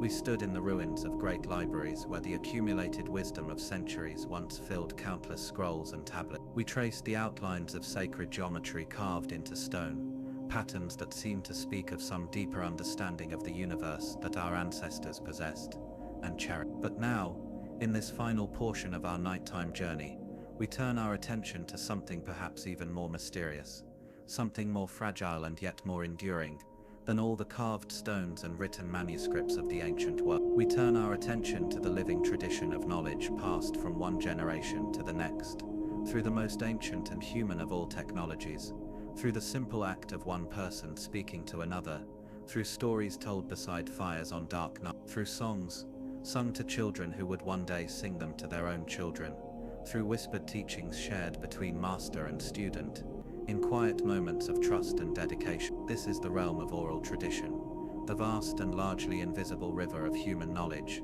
that has flowed through every culture and every era of human existence. And it is here, in this river of spoken words and remembered wisdom, that some of the most precious knowledge of our ancestors may still survive, waiting to be rediscovered, waiting to be heard once more by those who have ears to listen and hearts that are open to ancient truth. But oral tradition is, by its very nature, vulnerable in ways that written texts are not. A library may burn, a tablet may shatter, a scroll may crumble to dust, but the words they contained can be copied, can be reproduced, can be restored if even a single version survives somewhere in the world. The spoken word, however, exists only in the moment of its speaking, and in the memory of those who hear it. When the last person who remembers a particular teaching passes from this world, that teaching passes with them, sometimes leaving no trace at all, as if it had never existed. And yet throughout human history, there have been individuals and communities who dedicated themselves to the preservation of knowledge, through memory alone, who developed sophisticated techniques for remembering vast quantities of information, who created elaborate systems for ensuring that the wisdom of the past would be faithfully transmitted to future generations. These were the keepers of the flame, the guardians of tradition, the living libraries of their culture. Let us speak of them now, these remarkable individuals who carried within their minds the accumulated wisdom of their peoples. Let us explore the methods they used, the challenges they faced, and the reasons why so much of what they knew has nonetheless been lost to us. And let us do so slowly, gently, as befits the lateness of the hour, and the peaceful surrender to rest that awaits you at the end of this journey. In many ancient cultures, the role of memory keeper was among the most honored and respected positions in society. These were not ordinary individuals who happened to have good memories, but rather people who had been selected, often from childhood, for their ability to remember, and who had then spent years, sometimes decades, training their minds to hold vast quantities of information with perfect accuracy. Among the Celtic peoples of ancient Europe, for example, the Druids served as the living repositories of their culture's sacred knowledge. Ancient writers who encountered these mysterious figures described them with a mixture of fascination and respect, noting that a young person entering the Druidic path might spend 20 years or more in training before being considered fully initiated into the mysteries of their order. During these long years of preparation, the Druids in training would memorize an enormous body of material, including religious ceremonies, legal codes, historical records, astronomical observations, healing practices, and poetic composition. They committed all of this to memory without ever writing it down, for the Druids believed that sacred knowledge should not be fixed in writing, that the act of memorization itself was a spiritual discipline that deepened one's understanding and connection to the wisdom being preserved. Some ancient accounts suggest The Druidic students were required to memorize as many as 20,000 verses of sacred poetry, along with countless other teachings and traditions. Whether these numbers are precisely accurate, or somewhat exaggerated, they give us a sense of the extraordinary scope of oral learning that was expected of these guardians of Celtic wisdom. The Druids developed sophisticated mnemonic techniques to aid in this prodigious feat of memory. They used rhythm and rhyme, knowing that the human mind finds it easier to remember information that has a musical quality. They employed vivid imagery and storytelling, understanding that narratives stick in memory more readily than abstract facts. They created elaborate systems of association, linking new information to things already known, building vast mental structures in which each piece of knowledge had its proper place. And they practiced, endlessly and repeatedly, reciting what they had learned until it became as natural as breathing, until the words flowed from their lips without conscious effort, until the knowledge had become, in a very real sense, a part of who they were. Similar traditions existed in cultures around the world, each with their own methods and their own understanding of why oral transmission was preferable to, or at least as valuable as, written preservation. In ancient India, the vast body of Vedic literature was preserved for centuries, through purely oral means, with elaborate systems of chanting and recitation designed to prevent any errors from creeping into the sacred texts. The precision of this oral transmission was remarkable. Different groups of priests would learn to recite the same texts in different patterns, sometimes forward, sometimes backward, sometimes with words rearranged in specific sequences. By comparing these different versions, any variations or mistakes could be quickly identified and corrected. The system was so effective that when the Vedas were finally written down, scholars discovered that the oral versions had been preserved with extraordinary accuracy over the course of many centuries. In West Africa, the griots served as the living memories of their communities, preserving historical records, genealogies, and cultural traditions through song and recitation. A master griot might know the complete histories of dozens of families, stretching back many generations, along with the great events and important figures of their people's past. They were walking archives,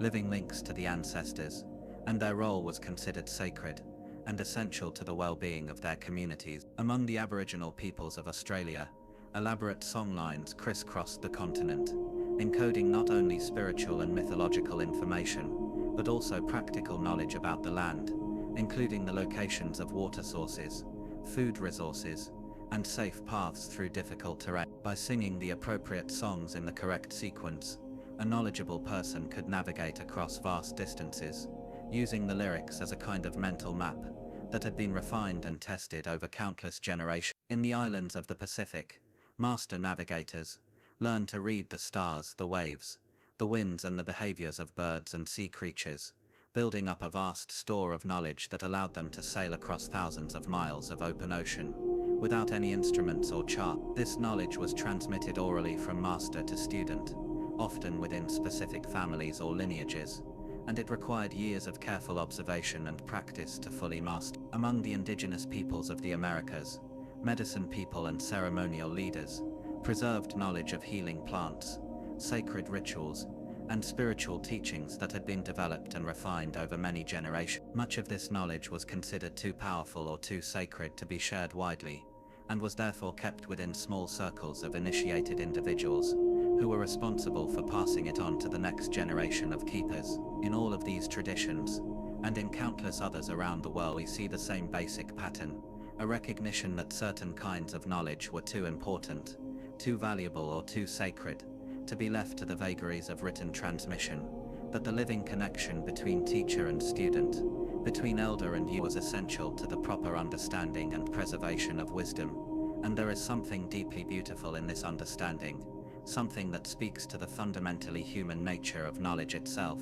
For knowledge is not simply information, not merely data to be stored and retrieved. True knowledge, in the view of these ancient traditions, is something that must be lived, must be embodied, must be experienced in the relationship between one who knows and one who seeks to know. When a druid recited sacred verses to a student, when a griot sang the histories of the ancestors, when a medicine person shared the secrets of healing plants, something more than mere information was being transmitted. There was a quality of presence, of attention, of spiritual connection that could not be captured in any written document. The teacher's tone of voice, Their gestures, their pauses and emphases, the subtle ways they adapted their teaching to the particular student before them, all of these elements were part of the transmission, inseparable from the words themselves. This is why so many oral traditions insisted on face-to-face teaching, on the direct relationship between master and student. It was not simply a matter of practical necessity, though certainly it was easier to memorize material when one had a teacher to guide and correct the process. It was a recognition that the full transmission of knowledge required a human connection,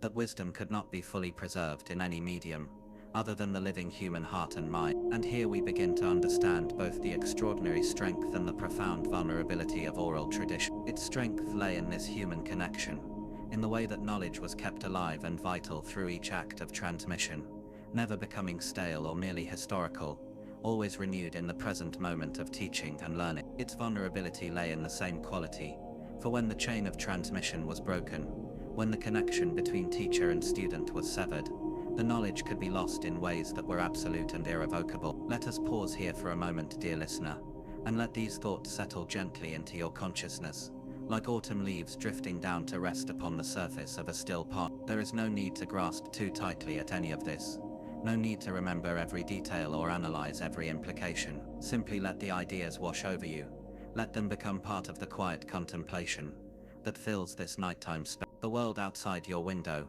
if you have a window, is wrapped in darkness now, or perhaps you have drawn the curtains and created your own darkness, a cocoon of shadow and stillness in which you can safely release the tensions of the day. Either way, you are here, in this moment, and that is enough, that is everything. Let us continue then, but let us do so with the understanding that the destination matters less than the journey, that the purpose of these words is not merely to inform but to accompany you, to be a gentle presence in the darkness as you make your way toward the shores of sleep. The keepers of oral tradition understood something essential about the nature of knowledge, something that we in our age of instant information and digital storage might do well to remember. They understood that knowledge is not a static thing, not a possession to be acquired and then set aside, but rather a living process that requires constant attention and cultivation. A written text, once created, remains unchanged unless someone makes a deliberate effort to alter it. This is both its strength and its limitation. The text preserves information with great accuracy,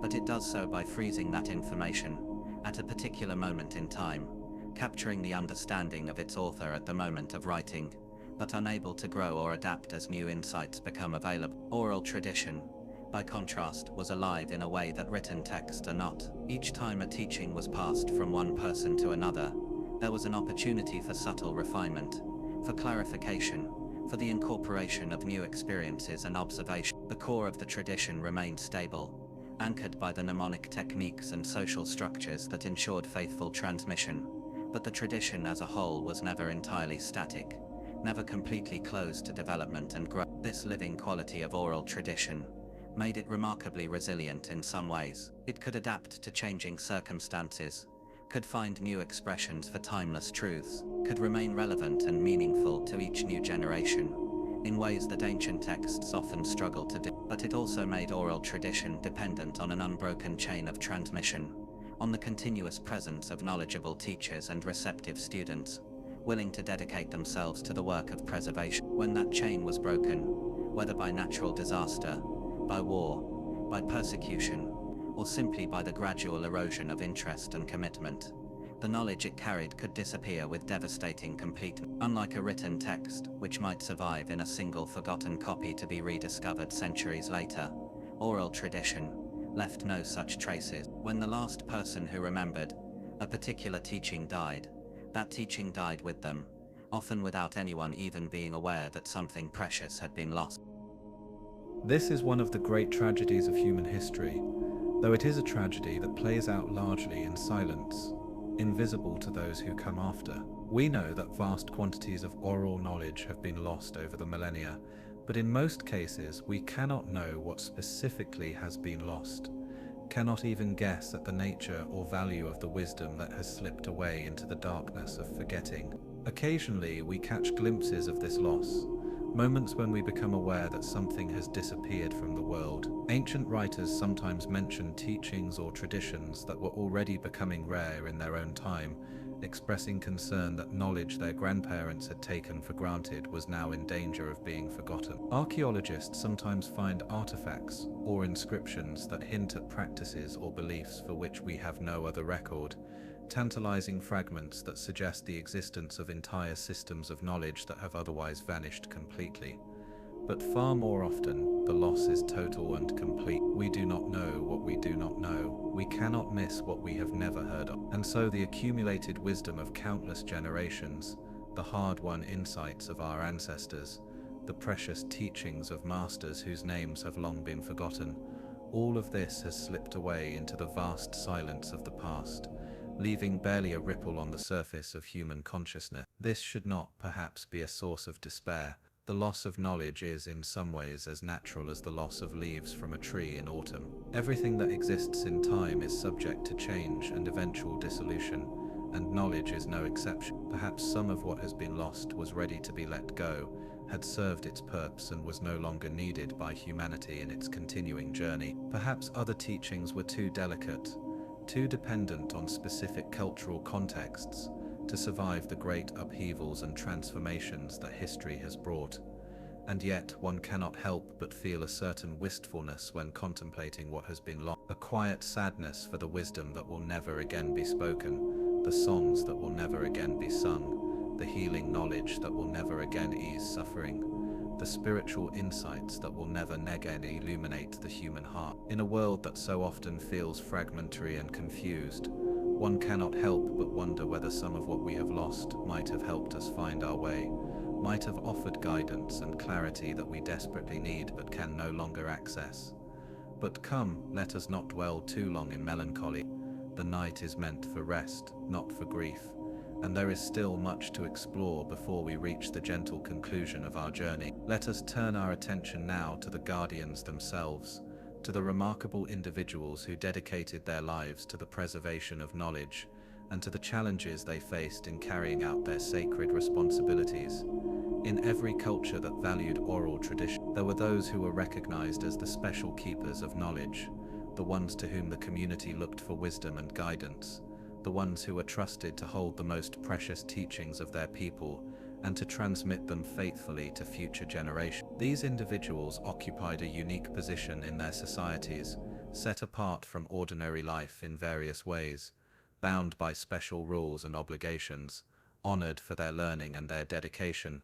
The selection of these keepers varied from culture to culture. In some traditions, the role was hereditary, passed down within specific families or lineages, with children being trained from an early age to assume the responsibilities that their parents and grandparents had carried before them. In other traditions, candidates were chosen based on their natural abilities, their capacity for memory, their spiritual sensitivity, their apparent calling to the path of knowledge. Often, the selection process itself was surrounded by mystery and ceremony. Young candidates might be required to pass tests of memory, of endurance, of spiritual insight. They might be observed for years before being formally accepted as students. They might undergo initiation rituals that marked their transition from ordinary members of society to something set apart, something sacred. Once selected, the training of these keepers was typically long and rigorous. The Druidic tradition's 20 years of preparation was not unusual. In many cultures, the full mastery of a tradition's knowledge might take an entire lifetime, with even the most accomplished teachers continuing to learn and deepen their understanding until the end of their days.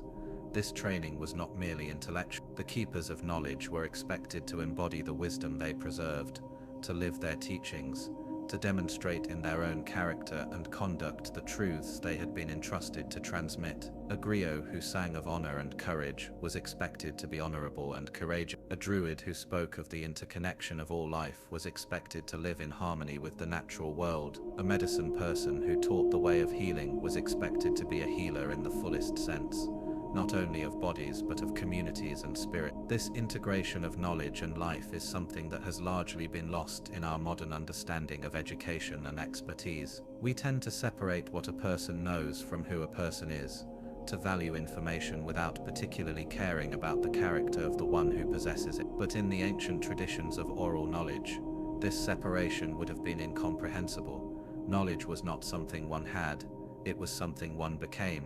The responsibility that came with this role was the keepers of knowledge were not merely preserving interesting facts or entertaining stories. They were holding the very identity of their people, the accumulated wisdom that defined who their community was and how it should live. If they failed in their duty, if they allowed teachings to be corrupted or lost, they would be failing not only the past but the future, not only the ancestors who had passed the knowledge down, but the descendants who would need it to navigate their own lives and challenge it. This weight of responsibility was in many cases reinforced by sacred oaths and spiritual sanctions. The keepers of knowledge often swore solemn vows to preserve what they had learned and to transmit it faithfully. They believed in many traditions that they would be held accountable in the afterlife for how well they had fulfilled their sacred duty. The ancestors were watching, the spirits were aware, and the consequences of failure would extend beyond the merely human realm. And yet, despite all these safeguards, despite the dedication of countless individuals across the millennia,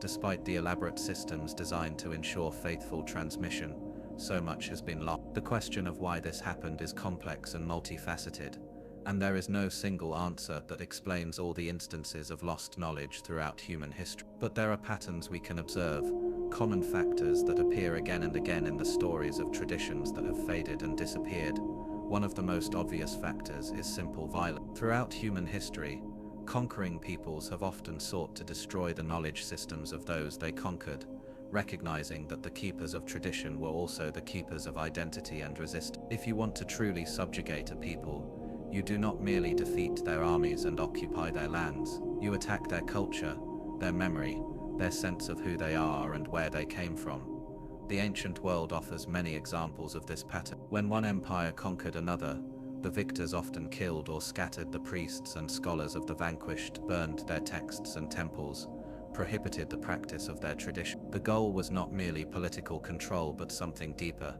the replacement of one worldview with another, the erasure of the past to make way for a new order. This pattern continued into more recent centuries, as colonizing powers around the world systematically attacked the knowledge systems of indigenous peoples. Missionaries and administrators alike often saw traditional knowledge as an obstacle to their goals, whether those goals were religious conversion or economic exploitation. They prohibited traditional practices, punished those who maintained them, removed children from their families and communities to be educated in foreign ways.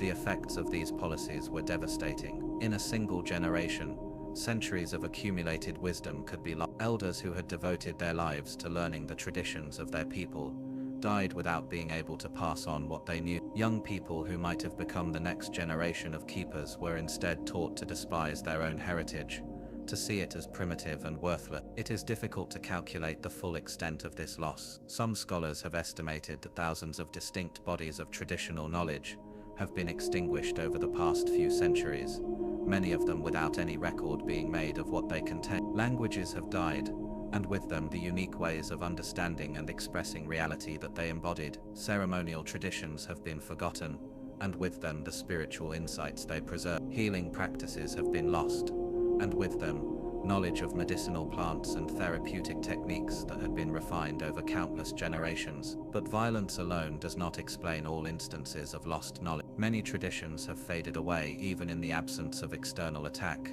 even among peoples who remained free and independent, even in times of relative peace and prosperity. Here we must look to other factors, subtler, but no less effective in their erosive power. One such factor is simple demographic change. Oral traditions depend on human beings to carry and transmit them. If the population that maintains a tradition shrinks, if there are fewer and fewer people who know the old ways, the tradition becomes increasingly vulnerable. Eventually, there may not be enough people left who remember to maintain the full complexity of the tradition, and pieces begin to drop away, slowly at first, then with increasing speed as the critical mass of knowledge holders disappear. This kind of demographic erosion can happen for many reasons. Epidemics have sometimes devastated populations, killing off elders who held irreplaceable knowledge before they could pass it on. Migrations have sometimes separated communities from the landscapes to which their traditions were tied, making certain practices meaningless or impossible to continue. Economic changes have sometimes drawn young people away from traditional lifestyles, leaving fewer and fewer who have the time or interest to learn the old way. Another factor that has contributed to the loss of oral traditions is the competition from written, and more recently, electronic forms of knowledge. When writing became available to a culture, it often seemed more efficient, more reliable, more modern than the laborious process of memorization and oral transmission. Why spend 20 years learning to recite sacred verses from memory when you could simply write them down and read them whenever needed? This shift from oral to written preservation was not in itself necessarily harmful. Indeed, in many cases it preserved knowledge that might otherwise have been lost as oral traditions declined. But something was lost in the translation, something that could not be captured in written words alone. The living tradition, with its human connections and its subtle adaptations, was flattened into a static text. The multi-dimensional experience of learning from a master was replaced by the one-dimensional experience of reading a page. And sometimes, in cultures where oral and written traditions coexisted, the very availability of written records led to a relaxation of the disciplines of memory. Why go to the trouble of memorizing what could be looked up in a... The result was sometimes a curious reversal, with written text becoming the primary repository of knowledge, while the oral traditions that had once been primary faded into secondary status and eventually disappeared. Something similar is happening in our own time with the rise of electronic information. The vast stores of knowledge available at our fingertips through computers and smartphones have made certain kinds of memory seem unnecessary. Why remember facts when you can look them up in seconds? Why develop the mental disciplines of the ancient memory keepers when machines can do the work of remembering for us? This is not the place to debate the merits of these technological changes. They have brought tremendous benefits, making more information more accessible to more people than ever before in human history. But they have also continued the long process of externalizing memory, of moving knowledge out of the living human mind and into external repository. And in doing so, they have further diminished our connection to the ancient tradition of oral transmission, further widened the gap between ourselves and the keepers of knowledge who came before. But perhaps the most insidious factor in the loss of oral traditions is simply the passage of time itself, the slow and often unnoticed erosion that affects all human institutions and practices. Even in the absence of violence, demographic change, or technological competition, oral traditions tend to fade gradually over the generations, as small changes accumulate into large ones, as pieces that seem less important are allowed to slip away, as the living connection to the ancestors becomes ever more attenuated. This is a natural process, and to some extent it cannot and should not be resisted. Human cultures are living things, and like all living things, they change over time. What one generation considers essential, the next may find less compelling. What seems vitally important in one era may seem less relevant in another. Some degree of change and adaptation is healthy, a sign that a tradition is still alive rather than merely preserved as a museum piece. But there is a difference between healthy adaptation and gradual extinction, between conscious evolution and unconscious erosion, and too often the loss of oral traditions has been of the latter kind, with precious knowledge slipping away, not because it was deliberately rejected, but simply because no one was paying attention, because the pressures of daily life left no room for the careful cultivation of memory, because the chain of transmission was allowed to weaken link by link until it finally broke. The keepers of oral tradition were in many ways engaged in a constant battle against this natural entropy, against the tendency of things to decay and be forgotten. Their elaborate techniques of memorization, their strict disciplines of practice and recitation, their careful selection and training of successors, all of these were methods of pushing back against the forgetting that would otherwise inevitably occur. And for long periods in many cultures, they succeeded. They held the line against forgetting. They preserved knowledge across generations, across centuries, sometimes across millennia. The very existence of traditions like the Vedas, which were transmitted orally with remarkable accuracy for perhaps 1,000 years before being written down, testifies to what is possible when a culture commits itself seriously to the preservation of oral knowledge. But in the long run, the forces of change and forgetting proved stronger. One by one, the great oral traditions of the world have faded or disappeared. The Druids are gone, their 20 years of training no longer required by anyone, their sacred verses surviving only in fragments and later written accounts of uncertain reliability. The great schools of Vedic recitation have shrunk to small remnants, struggling to maintain themselves in a world that has largely moved on to other concerns. The griots of West Africa continue their work, but in an increasingly marginalized role as written and electronic media take over more and more of the functions they once served. This is not to say that oral tradition is entirely in pockets and corners of the world, in small communities and specialized lineages. The old ways continue. There are still individuals who dedicate themselves to memory, who maintain the ancient disciplines, who serve as living links to the past, but they are fewer now than they once were, and the knowledge they carry is a fraction of what once existed. Let us pause here again, dear listener, and take a breath together. We have been speaking of loss and fading, of things that have slipped away into the silence of the past, and these are heavy subjects for a quiet night, but there is no need to carry this heaviness with you into sleep. Set it down gently, like a weight you have been holding without realizing. Let your shoulders relax, let your breathing deepen, let the tension you may be carrying begin to dissolve.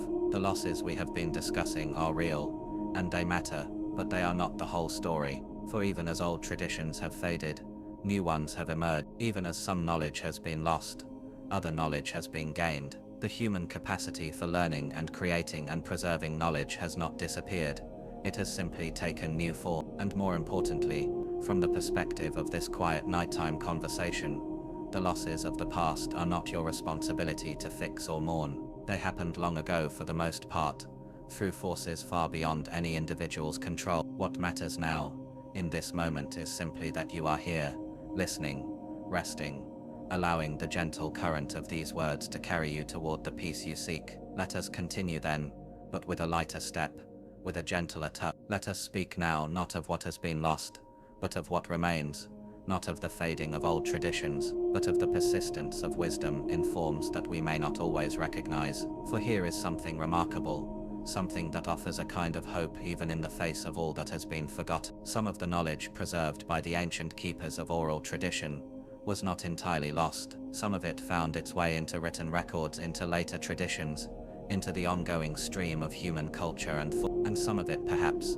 never really needed the elaborate systems of transmission that once surrounded it, because it was too essential, too fundamental to human existence, to ever be completely forgotten. Consider, for example, the knowledge of the seasons, of the cycles of the natural world that our ancestors observed and celebrated. This knowledge was central to many oral traditions, encoded in myths and ceremonies and songs that marked the turning of the year. Much of the specific ritual content of these traditions has been lost, but the underlying awareness of seasonal change remains with us. We still feel the lengthening days of spring, the fullness of summer, the harvest of autumn, the dormancy of winter. We may not celebrate these transitions with the same elaborate ceremonies our ancestors used, but the fundamental knowledge of the cycle persists. Or consider the knowledge of healing, the vast pharmacopoeia of medicinal plants that traditional healers knew and used. Much of this knowledge has been lost, and much that remains has been dismissed by modern medicine as superstition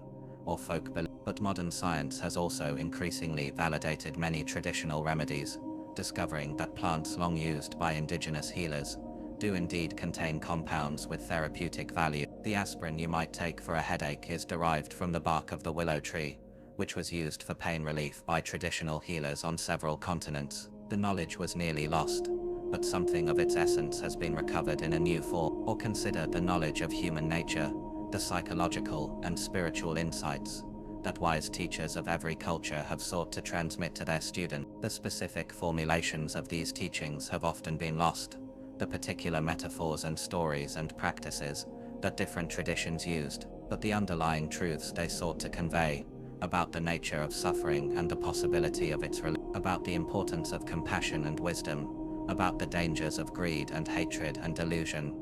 These truths have been rediscovered again and again by thoughtful individuals throughout history. They are in a sense perennial, always available to those who seek them with sincere hearts and open minds. This is perhaps the deepest lesson of the ancient keepers of knowledge, the most essential teaching that they have left for us. Not any particular fact or technique, not any specific body of information, but rather the recognition that wisdom is not something that can ever be entirely lost, because it is not something external to us, not something that exists only in traditions and wisdom is a potential that lies within every human being, waiting to be awakened, waiting to be cultivated, waiting to flower when the conditions are right. The great traditions of oral knowledge were, in this light, not so much repositories of information as gardens of cultivation, environments in which human beings could develop their innate capacity for wisdom. The specific teachings they transmitted were important, But even more important was the way of life they fostered,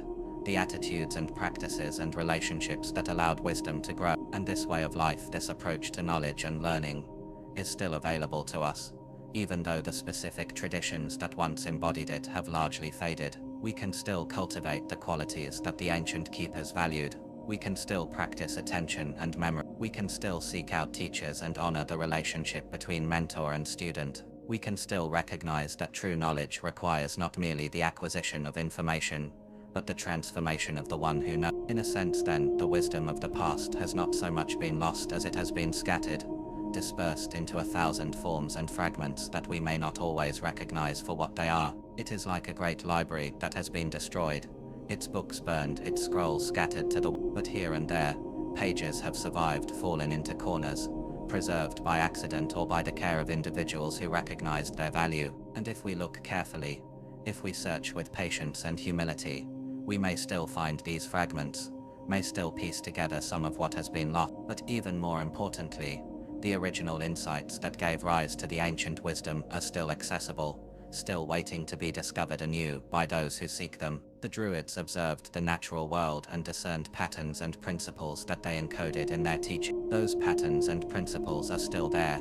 in the natural world, waiting to be observed by anyone with eyes to see and patience to watch. The Vedic sages practiced meditation and inner exploration, reaching states of consciousness that revealed truths they sought to transmit to their students. Those states of consciousness are still available, still accessible to those who are willing to undertake the inner journey. The ancient keepers of knowledge were not the originators of wisdom, but its preservers and transmitters. The wisdom itself came from somewhere else, from observation and experience, from contemplation and revelation, from the deepest sources of human understanding. And those sources have not run dry. They continue to flow, as they always have for those who know how to drink from. This is perhaps the most comforting thought we can take with us as we approach the end of our nighttime journey. Whatever has been lost, whatever we can no longer access from the traditions of the past, the wellsprings of wisdom. The universe continues to offer its teachings to those who pay attention. The human heart continues to harbor its own deep knowing.